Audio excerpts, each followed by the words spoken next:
Examination मुद्दा पे आप सभी का स्वागत है। इस वीडियो में आज हम 20 इंपॉर्टेंट क्वेश्चंस करेंगे जो कि आने वाले बीपीएससी प्रीलिम्स के लिए काफ़ी इंपॉर्टेंट है। इस 20 क्वेश्चन में आपको मॉडर्न और मेडिवल और कुछ साइंस के क्वेश्चंस दिखाई देंगे। तो चलिए इन क्वेश्चंस को सॉल्व करते हैं। सारे क्वेश्चंस बहुत ही इंपॉर्टेंट है। आपको इस प्रश्न में जो है पेशवाओं को कालक्रमानुसार लगाना है। बालाजी विश्वनाथ बाजीराव, बालाजी बाजीराव और माधवराव प्रथम। तो इसका यहाँ करेक्ट आंसर है ऑप्शन ए, बालाजी विश्वनाथ, फिर बाजीराव, बालाजी बाजीराव और अंत में माधवराव प्रथम जो है इस क्रम में आते हैं। अगला प्रश्न है, शिवाजी के अभियानों का कौन सा अनुक्रम सही है?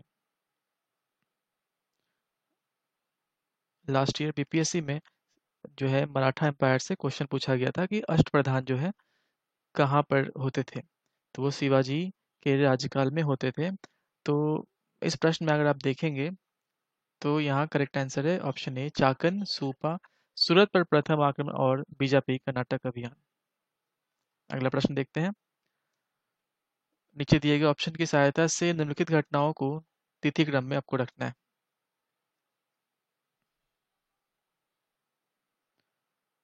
तो इसका करेक्ट आंसर हो जाएगा तोड़न की विजय, फिर शाइस्ता खां के शिविर की लूट, सूरत की लूट और अंत में पुरंदर की संधि हुई थी। ऑप्शन ए करेक्ट हो जाएगा। आपको इनके ईयर्स भी जो है किस वर्ष हुए थे वह याद होने चाहिए अच्छे से। मराठा प्रशासन के संदर्भ में निम्न में से कौन सा युग्म सुमेलित है? कौन सा जो है करेक्ट मैच किया गया? तो ऑप्शन ए जो है यहाँ भी करेक्ट हो जाएगा। सुमंत जो है मराठा प्रशासन के वक्त विदेश संबंधी मामले वाले पद को कहते थे सुमंत।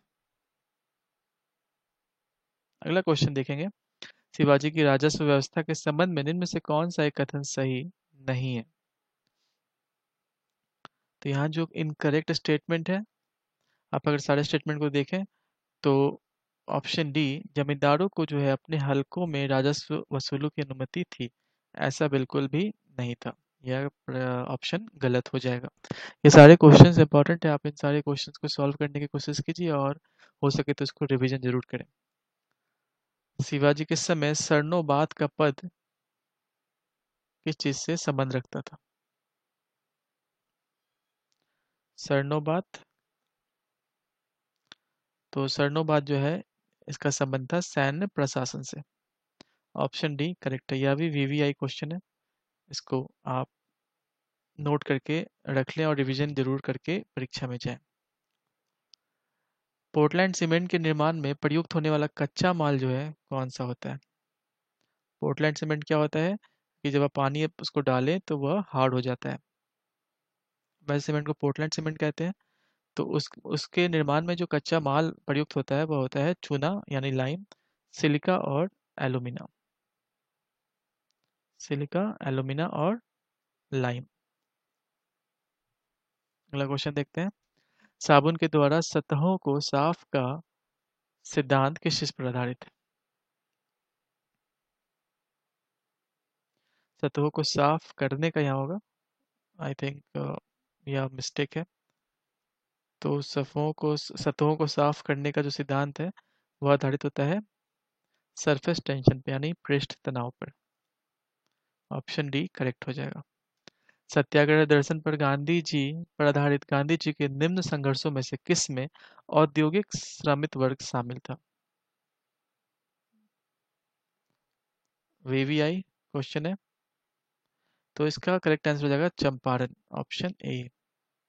सत्याग्रह दर्शन पर आधारित जो संघर्ष था, जो मूवमेंट था, वो चंपारण सत्याग्रह था, जहां पर औद्योगिक श्रमिक वर्ग भी शामिल थे।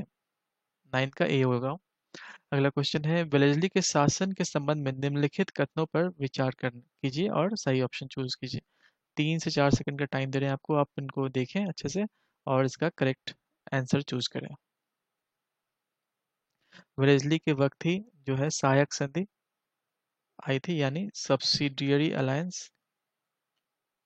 सहायक संधि में क्या होता था, जो अंग्रेजी सैनिक है वह मुगलों की क्या करते थे या राजाओं की को सेफ्टी देते थे, प्रोटेक्शन देते थे, बदले में जो राजा थे, जो शासक थे, उन्हें उन सैनिकों का रख रखाव करना होता था। यह था सब्सिडियरी अलायंस जो कि लॉर्ड वेलेस्ली के टाइम में आया था। तो यहाँ करेक्ट आंसर है ऑप्शन ए। वेलेस्ली के शासन के 6 वर्षों में कंपनी के कुल व्यय का 42.5% हिस्सा सैन्य के लिए ही था। ऑप्शन 1। अगला प्रश्न देखते हैं। इजारा व्यवस्था के बारे में निम्न में से कौन सा कथन सही नहीं है? इजारा व्यवस्था अति महत्वपूर्ण है, इसको भी आप वीवीआई मार्क कर लें। तो इजारा व्यवस्था के लिए जो कथन यहाँ सही नहीं है वह ऑप्शन डी हो जाएगा।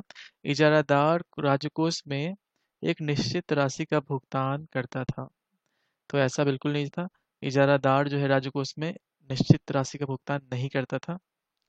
और यहाँ जो है ऑप्शन जो दिए गए हैं, बाकी ऑप्शन को देखेंगे आप, तो यह कृषि राजस्व रेवेन्यू फार्मिंग एक प्रणाली थी। बिल्कुल सही है यह। इसने बिचौलिया दलाली की भूमिकाओं को बढ़ावा दिया था। यह भी कथन सही है। और तीसरा, इस प्रणाली के तहत किसानों के लिए भू राजस्व निश्चित होता था। यह तीनों कथन जो है सही है। आप कमेंट बॉक्स में बताएं यह किस शासक के कार्यकाल में इस व्यवस्था को लगाया गया था। स्वदेशी आंदोलन के दौरान किसकी अध्यक्षता में कलकत्ता में एक नेशनल कॉलेज की शुरुआत की गई थी? यह क्वेश्चन तो वीवीआई क्वेश्चन है, बहुत ही अच्छा क्वेश्चन है। आपको यह प्रश्न किताबों में जो है, जैसे कि लुसेंट, क्राउन, इन सब को पढ़ेंगे तो आपको वहां से यह प्रश्न आप सॉल्व नहीं कर पाएंगे। यह प्रश्न आपको स्पेक्ट्रम या जो बाकी की बुक है उनको पर डिटेल में पढ़ेंगे तो आपको इसका आंसर मिलेगा। तो यहाँ पर इसका करेक्ट आंसर है अरबिंदो घोष। अरबिंदो घोष की अध्यक्षता में स्वदेशी आंदोलन के दौरान जो है एक नेशनल कॉलेज की शुरुआत की गई थी। अच्छा क्वेश्चन है, इसको मार्क कर लें। ऐश्वर्या पिस्से निम्नलिखित में से किस खेल से संबंध रखते हैं? ऐश्वर्या पिस्से का संबंध है मोटर स्पोर्ट से। ऑप्शन सी यहाँ करेक्ट हो जाएगा। कोरस किसकी एक पृथक विशेष कमांडो यूनिट है? यह भी क्वेश्चन इंपॉर्टेंट है। तो यह जो है एक स्पेशल यूनिट है आरपीएफ की। रेलवे सुरक्षा बल, कोरस का काम क्या होगा? इसमें जितने भी रिटायर्ड पर्सनल हैं उनको नियुक्त किया जाएगा और ये लोग जो है रेलवे की प्रॉपर्टी को सुरक्षित रखेंगे या उस केस में सहायता करेंगे ये कमांडो यूनिट जिस केस में नक्सलियों का हमला हो जाता है या फिर कुछ इमरजेंसी सिचुएशन हो तो कोरस ग्रुप जो है उस वक्त काम आएगा। इसका फुल फॉर्म भी है। तो जो इसका फुल फॉर्म है यह भी आपको पता होना चाहिए। तो सीओ से हो जाएगा कमांडो, आर ए से रेलवे और एस से सिक्योरिटी। तो कमांडो फॉर रेलवे सिक्योरिटी जो है यह कोरस आरपीएफ का एक विशेष यूनिट है। अगले क्वेश्चन की तरफ बढ़ते हैं। यात्रियों और उनकी राष्ट्रीयता के निम्नलिखित युग्मों में से कौन सा एक युग्म सही सुमेलित नहीं है? तो इबन बतूता जो है वह कहाँ का रहने वाला था? मोरक्को से आया था। दुआर्टे बारबोसा पुर्तगाली, यह भी सही है। निकोलो मनुची वेनेशियन था। और ऑप्शन सी जो है गलत हो जाएगा। जीन बैप्टिस्ट टैवर्नियर, यह डच से नहीं आया था। विश्व मानवीय दिवस, वर्ल्ड ह्यूमैनिटेरियन डे, कब मनाया जाता है? वर्ल्ड ह्यूमैनिटेरियन डे मनाया जाता है 19 अगस्त को। आप हमें कमेंट में बताएं कि इसका इस बार का थीम क्या था। ऑप्शन सी करेक्ट हो जाएगा। वर्ष 1800 में विजयनगर हम्पी के भग्नावशेषों को निम्नलिखित ब्रिटिश सर्वेयर और इंजीनियर द्वारा जनता की जानकारी के लिए प्रकटित उद्घाटित किया गया था। तो वह कौन थे ब्रिटिश सर्वेयर? तो इसका करेक्ट आंसर है कॉलिन मैकेंजी। Option B. यह भी बड़ा ही अच्छा क्वेश्चन है, इसको वीवीआई मार्क कर लो। निम्न में से कौन भारतीय सिविल सेवा के लिए योग्यता अर्जित करने वाला पहला भारतीय था? यह क्वेश्चन आप सबको पता होगा, कई बार परीक्षा में यह देखा गया। तो इसका करेक्ट आंसर हो जाएगा सत्येंद्र नाथ टैगोर जो है यह पहले भारतीय थे जिन्होंने सिविल सर्विस परीक्षा को क्या किया था, पास किया था। भारत में सिविल सेवा परीक्षा का जनक किसे माना जाता है? तो लॉर्ड कॉर्नवालिस को। निम्न में से किसकी मृत्यु निर्वासन यानी देश निकाला में हुई थी?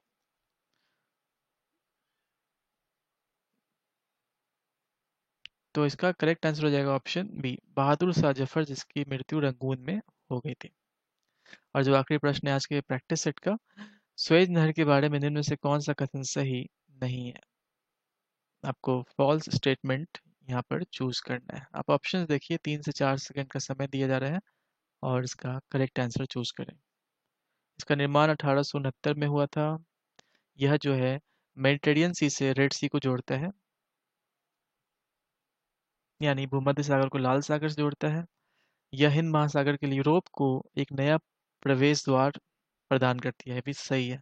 तो यहाँ पर जो कथन गलत हो जाएगा, इसमें 6 जलपास तंत्र यानी बांध दिखाए हैं और जहाज इन जलपासों से होते हुए विभिन्न तलों को पार करते हैं, यह गलत है। तो ऑप्शन सी करेक्ट हो जाएगा। यह बेहतरीन क्वेश्चन 20 प्रश्नों का प्रैक्टिस सेट था। हम आशा करते हैं आपको ये पसंद आया होगा। आपने मार्क्स, अगर आपने इनको सॉल्व किया हमारे साथ, तो प्लीज़ कमेंट बॉक्स में ज़रूर बताएं। और इसके साथ इस वीडियो को समाप्त करते हैं। आप हमें बताएं कि आपको ये वीडियो कैसा लग रहा है। आपको पीडीएफ चाहिए तो टेलीग्राम चैनल एग्जामिनेशन बुद्धा को ज्वाइन करके आप वहाँ से यह पीडीएफ ले सकते हैं। आपका दिन शुभ हो। Thank you and take care.